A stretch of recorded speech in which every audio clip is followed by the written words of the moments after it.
Olá pessoal do Pitagóricos, meu nome é Kelly e hoje a gente vai falar um pouquinho sobre a BF.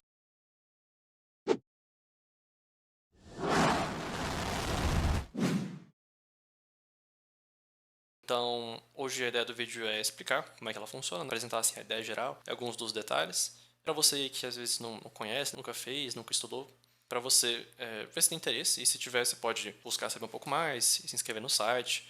Bem longo, eu imagino, né? Você deve saber melhor do que eu, mas são muitos pontos, né? Eu fiz até uma colinha para a gente saber onde é que a gente está, né? Então, sem mais enrolação, né? Vamos começar. Primeiramente, né, o que é o BF? Então, a OBF, Olimpíada Brasileira de Física, que é organizada pela SBF, que é a Sociedade Brasileira de Física. Essa prova ela corre anualmente, né, então todo ano você vai poder participar, fazer a sua inscrição e tudo mais. E ela acontece em todo o Brasil, então você não tem nenhuma forma de restrição, né, por estado e tal. Em relação a níveis, né, diferentemente da matemática, né, que a galera mais conhece, a OBF são 3 níveis. Então, a gente tem o nível 1, que é oitavo e nono ano do ensino fundamental, o nível 2, que é primeiro e segundo ano do ensino médio, e o nível 3, que é terceiro ano do ensino médio e quarto ano do ensino técnico. Né? Eu não sei muito bem como que isso funciona, mas se você estiver no quarto ano, pode participar. Se você estiver no sexto ano, sétimo ano, espera um pouquinho mais que daqui a pouco você pode. Se você já tiver terminado o ensino médio, existem Olimpíadas de Física a nível universitário, né? Mas eu nunca procurei saber sobre elas, então você vai ter que pesquisar isso aí sozinho. Mas em relação aos níveis, são esses três. A BF ela é dividida em 3 fases para todos os níveis, tá? Então, tem a primeira fase, a segunda fase, a terceira fase. Dependendo do nível que você está e do ano que você está, né, você vai ter que fazer 3 ou 4 provas. Né? Por que 3 ou 4? Na primeira fase você vai ter a fase 1, perdão, na primeira fase você vai ter a prova da fase 1, na fase 2 vai ter a prova da fase 2, e aí no nível 3, perdão, aí na fase 3 você pode fazer a prova teórica da fase 3 e a prova experimental da fase 3. Né? Dependendo do ano que você está, né, você não faz a prova experimental. Isso é um detalhe da física mesmo, porque na matemática não tem.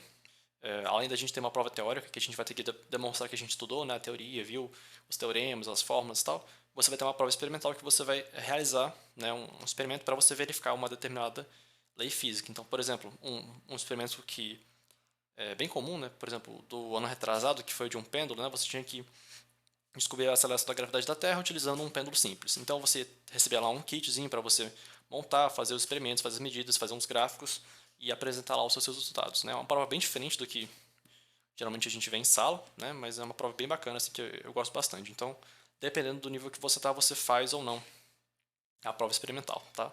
Como é que a UBF funciona? Né? Vamos para o nosso segundo ponto, a inscrição. Em anos passados, né, antes de 2020, a UBF, a inscrição era feita só pela sua escola. Então, você tinha que ir lá no seu diretor, pedir para ele te se inscrever, e aí se ele tivesse de bom humor, né, ele faz a inscrição. Agora, né, desde 2020, os estudantes passaram a poder fazer a inscrição sozinhos. A inscrição acho que é R$ 5 a primeira fase, então eu acho que vale a pena, né? É um valor relativamente baixo e você consegue fazer uma prova que pode te dar muitas oportunidades. Então eu acho que vale a pena. A inscrição é essa que funciona. Eu não sei os detalhes de como funciona a inscrição individual, né, mas essas informações estão todas no site, né, você pode encontrar. As inscrições ainda estão abertas, eu acho que vai fechar lá para começo de agosto, então ainda tem uns 15 dias, eu acho, para você se inscrever. Vamos falar agora sobre a prova da primeira fase. Né? A prova da primeira fase é um pouco chata, porque ela muda de nível para nível. Então, para o nível 1, tá? Essa aqui é a prova da primeira fase para o nível 1. Você vai ter 20 questões, tá, para fazer, e elas são todas de marca X, né? Todas elas são objetivas. Para o nível 2, são 25 questões, mas você só tem que fazer 20. Como assim? Você vai receber um caderno de provas, né, com 25 questões, mas você tem que escolher só 20 para você fazer. Então você escolhe as que você prefere e marca no caderno de resposta só 20, tá? Eu não sei o que acontece se você marcar 21, tá? Eu nunca experimentei fazer isso, mas na hora de fazer a prova você só marca 20, tá? E para o nível 3, mesmo esquema do nível 1, tá? A prova da primeira fase, o corte depende de ano para ano e depende de nível para nível.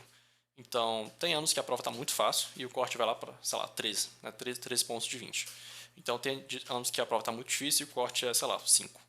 Por exemplo, ano passado o corte foi 0, né? Então, se você pagasse a inscrição, você já estava classificado para a próxima fase. Então, depende muito de ano para ano, depende de nível para nível, né? Às vezes a prova do nível 1 estava muito fácil, a do nível 2 estava muito difícil, então, né, depende de cada ano. Então, realmente não dá para prever, mas geralmente, em anos normais, o corte ele gira em torno de 10. Então, tem ano que é 11, tem ano que é 8, né? Mas, no geral, fica nessa faixa. Quando o corte não é 0, fica em torno de 10. E aí, né, você não ganha nada se você for bem na prova. Você pode tirar 20 ou 17 ou 14, né? Se você tiver acima do corte, não faz a menor diferença, tá? A sua nota na primeira fase não conta para você ganhar medalha, tá? A única nota que conta para você ganhar medalha é a nota da terceira fase, tá? Então, a primeira e a segunda fase é só para você ganhar nota e passar de fase, beleza? Então, se você for bem ou mal, né? Contanto que seja acima do corte, tá tudo bem. Então, a prova da primeira fase é isso. A prova da segunda fase já é um pouco mais complicado, né? É uma prova de 8 questões, né? Então o número de questões diminui. Perdão, esqueci de falar o tempo de prova, né? São 4 horas de prova para todas as provas da UBF, tá? No geral, né? Dependendo do ano pode mudar, mas no geral são 4 horas de prova para a primeira, segunda, terceira fase, teórica e experimental. Prova da segunda fase.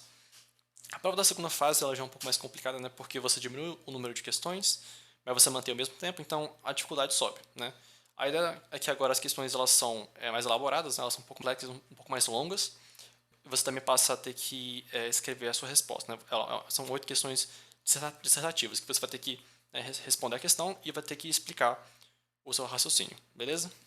Em relação à dificuldade, eu não acho que a prova da segunda fase é muito difícil. Eu acho que a diferença, né, de tempo que você tem que investir na primeira fase e para a segunda fase não é muito grande. E eu acho que realmente o que mais dificulta é aquela questão da prova ser dissertativa. Porque, assim, em relação ao conteúdo, o conteúdo é mais ou menos, tipo, é o mesmo, não tem muito mais coisa para você aprender. Só que é um pouco mais aprofundado e tem que explicar, né? Mas em relação à dificuldade mesmo, eu acho que não é tão diferente. É mais difícil, mas não é tão mais difícil, né? Eu acho que o cara que vai bem na primeira fase, ele se estudar um pouquinho mais, ele consegue bem na segunda. Um detalhe, né? Que em anos passados, né? Em anos normais, eu acho que essa questão daí do jeito que eu falei. Os anos mais recentes, né? Em 2020 para frente, a gente estava tendo só duas fases. Então, a segunda fase ela era uma mistura da segunda com a terceira fase. Então, era a prova experimental e teórica logo na segunda fase. A previsão é que para esse ano não seja assim. A previsão é que seja uma segunda fase teórica e a terceira fase seja teórica experimental, né? Mas vamos ver como é que as coisas vão desenrolar. Ano passado, né? Se eu não me engano, a segunda fase ela tinha 12 questões para o nível 2 e aí você escolhia 8 para fazer. Parecido com a primeira fase do nível 2, né? Assim, esse tipo de coisa você consegue ler no edital do ano. É bem confuso, tem vários detalhes assim que a gente acaba esquecendo e tem que ler lá na hora. Mas enfim, a prova da segunda fase é assim que funciona. E por fim, né, a prova da terceira fase, né, que é dividida em duas, né, que é a prova teórica e experimental.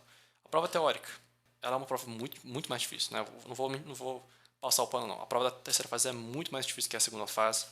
Ainda são 8 questões, ainda são dissertativas, só que a dificuldade é muito mais alta, né? Você vai ter que pegar assim ideias em outro patamar, assim, realmente é uma prova bem mais complicada.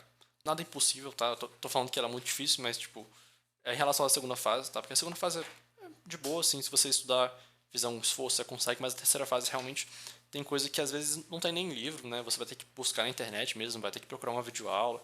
Então a terceira fase já é um pouco mais difícil nesse aspecto, né? Então, por exemplo, para a primeira e segunda fase, você usa, sei lá, tópicos de física. Para a terceira, você já tem que pegar um livro mais avançado, vai ter que procurar materiais do NOIC e tal. Esse tipo de coisa realmente muda da segunda para a terceira fase. A teoria da terceira fase é mais complicada. E aí, como é mais difícil, né? Dependendo do ano, o corte vai ser bem baixo, que nem eu falei, né? Por exemplo, teve anos, acho que em 2011, 2012, 2013, as provas da terceira fase eram muito difíceis. Então, se você tirasse, sei lá, 40 pontos de 80, você já pegava ouro. Porque a prova era tão difícil que qualquer coisinha que você fazia, você já ganhava muito ponto, acima da média, assim. Então, a prova ser difícil não necessariamente é um ponto ruim. O que importa mesmo é a concorrência. Então, dependendo de como você ficar na média, né, em relação à média, você consegue ganhar uma medalha ou não. E a prova teórica, basicamente, em relação da estrutura, assim, não é muito diferente. Eu não sei como é que vai ser a situação pós-pandemia, né? Porque durante a pandemia a terceira fase meio que não existia, então né, eu não sei como é que vai ser os detalhes né, desse ano. Tudo isso aí vai estar no site, né? Você pode ler lá depois. Detalhe, o site da OBF muda todo ano, então se você estiver olhando o site da OBF e tiver escrito 2021, você está no site errado. Então você tem que ir no site mais atual. E por fim, né, a gente já falou da primeira, segunda e terceira fase teórica, a gente pode falar da nossa terceira fase experimental. Então, a prova experimental ela é bem diferente de tudo que a gente tem assim, no ensino médio comum, pelo menos na maioria das escolas, né, que ela é uma prova que não basta você saber teoria não basta você ter estudado, que na hora da prova isso não é necessariamente uma garantia que você vai bem. A prova experimental é uma prova que envolve medida. Você vai testar, né, se a teoria está certa. Você, então, por exemplo, né, em 2020, a prova foi de pêndulo simples. Então, você tinha um suporte de madeira e tinha um fio com uma pedrinha embaixo. E você deixava essa pedrinha oscilar e com o tempo de oscilação dessa pedrinha você tinha que estimar qual que era a gravidade da Terra. Então era uma prova bem bacana, assim, você tinha que fazer medida, tinha que fazer tabela, gráfico, né, tinha que fazer análise de dados, regressão linear e tal. É uma pegada bem diferente do que a gente tem na teoria. E assim, eu gosto bastante. A maioria das pessoas não gosta muito de experimental porque é mais difícil, né? Tem um processo mecânico muito forte, né? Você tem que fazer muita conta, tem que fazer muita coisa muito rápido. A prova de experimental é uma prova de velocidade mesmo.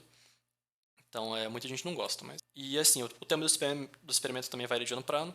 Né? Tem ano que é circuito, tem ano que é termômetro, tem ano que é mecânica mesmo. Então, depende de ano para ano.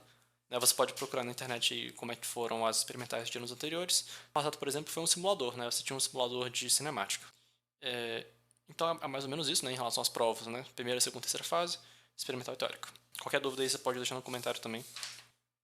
Esse nosso segundo ponto, né, de como funciona no UBF, eu acho que é isso. Não tem muito mais detalhes que você pode saber.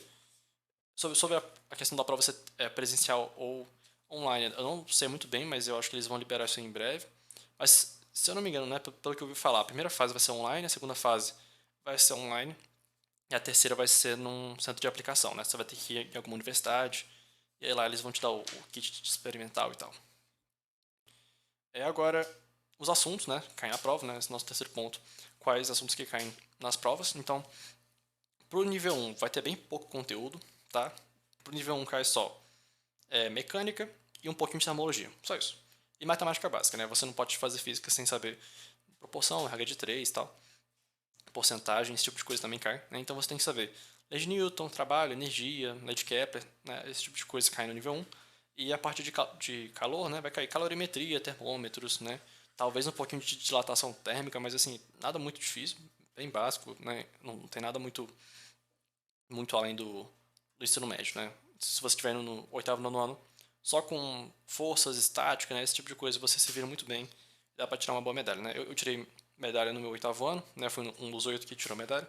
E assim, com o meu conhecimento, assim, que era bem básico mesmo, eu só sabia estática, eu nem sabia dinâmica direito, eu consegui tirar um ouro. Então, o conteúdo, assim, é bem ralo, tá certo? Pro nível 2, né? O nível 2 ele envolve tudo no nível 1, só que mais aprofundado. Além disso, você vai ter que mexer com quantidade de movimento, né? Você vai ter que mexer com impulso, né? Todos aqueles teoremas lá. Também cai termodinâmica um pouco mais pesada, então você vai ter que ver gases, né? Máquinas térmicas, tudo isso aí daí cai. Vai ter que ver cinética dos gases, né? Essas coisas aí caem frequentemente na UBF, tá? Além disso, vai cair mecânica do corpo rígido, mas bem introdutório, né? Você vai ter que saber que o momento angular é igual a momento de inércia vezes a velocidade angular e tal. Aqueles teoremas assim, não é nada muito complicado, vai ter que saber mexer um pouquinho com o torque, mas né, não é nada muito exagerado. Além disso, vai cair termodinâmica, ondulatória, ótica, tudo isso aí vai cair. Basicamente cai todo o conteúdo do ensino médio, menos eletricidade. E aí no nível 3, né, vai cair todo o conteúdo do ensino médio, né, incluindo eletricidade, com tópicos de corpo rígido. A prova do nível 3 é basicamente todo o conteúdo do ensino médio, só que aprofundado. A ideia é mais ou menos essa.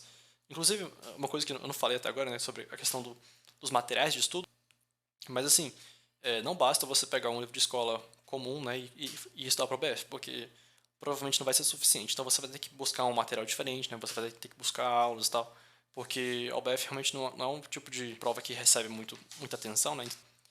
Provavelmente as aulas da escola vão ser bem superficiais quando comparada ao nível da UBF, a não ser que você estude alguma escola preparatória para o ITA ou para o IME, você não vai receber tipo física no nível que cai, beleza? Então, realmente uma prova bem complicada, você vai ter que buscar materiais por fora, beleza? Vai procurar aula online e tal, esse tipo de coisa aí você consegue. Agora, nosso quarto ponto em relação às medalhas, né? As medalhas são pagas, né? Desde 2020 eles fizeram as medalhas serem pagas, então você tem que, né, além de estudar para pegar a sua classificação boa e conquistar a medalha, você tem que pagar uma taxa lá para você receber ela. Né? Eu não sei quanto é que vale, né? Depende de onde você mora, né? Depende da sua escola. quantos medalhistas, né, tiveram, porque tem a questão do frete ainda, mas eu acho que gira em torno de R$ 100, né, eu acho que talvez um pouco menos. Então, eu nunca, eu nunca comprei uma medalha da OBF, né, porque para mim não importa muito pegar o metal, né, mas o certificado você pode pegar de graça. Então, o certificado você manda lá o e-mail e pede e eles te mandam. Beleza? Então, esse é o nosso ponto 4. E por fim, né, o que você pode fazer com uma medalha? Então, por fim, o que você pode fazer com essas medalhas no OBF, né, com seu bom desempenho no OBF? Né? Se você tiver conseguido passar por todas essas fases, por toda a confusão, os estudos e tal, né, o que você pode ganhar com isso? Então, além da medalha, que te dá um certificado bacana e tal, você pode, utilizando essa medalha, você pode entrar na Unicamp, por exemplo, na Unicamp, na UFABC, na Unesp. Essas universidades elas têm aquela questão das vagas olímpicas, então, com um bom desempenho nessas provas, você pode concorrer a uma vaga, né, sem ter que fazer vestibular. Né? Você pode estar na universidade sem ter que fazer nenhuma prova. Então, eu acho bem bacana, assim, né? Eu passei mesmo na Unicamp ano passado, sem grandes dificuldades. Isso é porque a UBF tem um peso muito grande, tá certo? Tem Olimpíadas tipo a UBMAP, que basicamente todo mundo faz, então muita gente consegue ganhar medalha, e aí não tem um peso tão grande. Mas a UBF é uma das Olimpíadas que tem bastante peso, né? Uma Olimpíada bastante importante, então ela tem um certo peso na hora de você usar ela nas vagas olímpicas. Então eu acho que vale muito a pena fazer, porque realmente aumenta a chance de você passar, né? Eu e um amigo meu, a gente passou na Unicamp, assim, acho que eu passei em quinto, ele passou em sexto, lá no curso 51 de Engenharia Física. Vale muito a pena essa parte das vagas olímpicas. Além disso, né, se você for bem classificado, né, eu não sei qual que é o critério, eles mudam de ano para ano, mas você pode ser classificado para seletivas de física, né? Então, para quem não sabe, né, existem competições internacionais de física, né? É como se fosse uma OBF entre países, né? E aí você pode participar de uma prova de seleção que vai decidir quem é que vai representar o Brasil internacionalmente. Então, eu participei de uma seletiva, né? Eu passei, eu fui o 16º colocado, e aí em outubro eu vou estar participando aí da Olimpíada Ibero-Americana de Física, né? Então eu vou estar lá representando o Brasil. Geralmente tem viagem, né? Tipo, a galera se junta, vai no aeroporto, aí vai para um país diferente e tal. Né? Essa Olimpíada minha era para ser na Guatemala, só que essa droga de pandemia bota um monte de restrição, e aí algumas estão sendo online, né? Então a internacional tá acontecendo agora mesmo, né? Nessa semana que eu tô gravando, a galera tá fazendo a prova e tal. Então, eu acho que era mais ou menos isso, tá? Qualquer dúvida aí você pode deixar no comentário, ou pode me mandar uma mensagem, né? Acho que todo mundo tem acesso ao meu e-mail, eu deixo em todos os vídeos. Mas eu acho que é isso. Espero que tenha gostado, espero que você tenha entendido mais ou menos como é que funciona o BF, né? É muita coisa, muito detalhe, assim. Mas eu espero que, depois de ter visto isso aqui, que você tenha gostado, assim, que você tenha se interessado pelo BF. E se você tiver, acompanhe aqui os vídeos que a gente vai dar aulas, né? Vai ter treinamento ao vivo, né? Então, acho que vai ser bem bacana essa experiência daí, né? Acho que o BF é muito rico e traz muita coisa, né? Eu já ganhei muita coisa fazendo o BF. Eu já ganhei, né? Passei no Unicamp, eu ganhei vaga em Olimpíada Internacional, eu ganhei bolsa 100% em colégio particular e tal. Então, tudo isso só pelo BF, então acho que vale muito a pena fazer, né? Se você tiver alguma dúvida sobre como é que funciona essa questão de ganhar bolsa, de ir para internacional e tal, a gente pode gravar vídeos em relação a isso, né? Mas eu acho que era mais ou menos isso. E é isso aí. A gente se vê no próximo vídeo e bons estudos.